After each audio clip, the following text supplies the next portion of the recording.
నియోజకవర్గ కార్యకర్తలు తన వెంటే ఉన్నారని చెప్తా ఉన్నారు.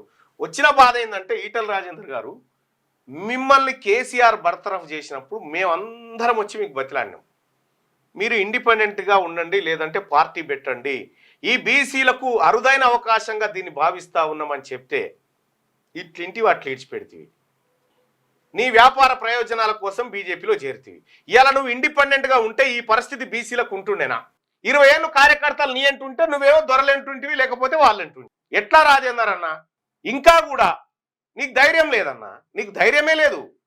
నువ్వు ఏదో ఆడ మైక్ పట్టుకొని డైలాగులు కొట్టినావు కానీ నీకు ధైర్యమే లేదు. ఎంతమంది వచ్చి చెప్తాం మేమంతా? అన్నా ఆలోచించు, అవకాశం పోతే రాదు. హుజూరాబాద్ ఎన్నికల్లో ఇండిపెండెంట్గా పోటీ చేయి, ప్రజలందరూ పార్టీలకు అతీతంగా నీ ఎంటుంటారని చెప్పారు.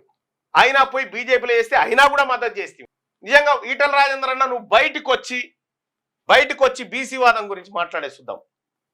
బయటకు వచ్చి బీసీ అను, నువ్వు బీసీ టాపిక్ తప్ప అన్ని చెప్తావు రాజేందర్ అన్న. నీతో వచ్చిన బాధనే అది. ఎందుకంటే నీకు వ్యాపారాలు ఉన్నాయి, వాటిని రక్షించుకోవాలి, ఇవన్నీ ఉంటాయి. కాబట్టి ఈటల రాజేందర్ అన్న నువ్వు ఉంటేనేమో బీసీల దిక్కుండు, లేకపోతే వాళ్ళ దిక్కానుండు.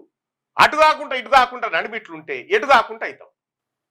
ఆడ బండి సంజయ్ బీసీ, ఈయన బీసీ, మంచిగుంది. ఇది అద్భుతం. ఎందుకంటే తన్నుకున్న బీసీలే తన్నుకోవాలి.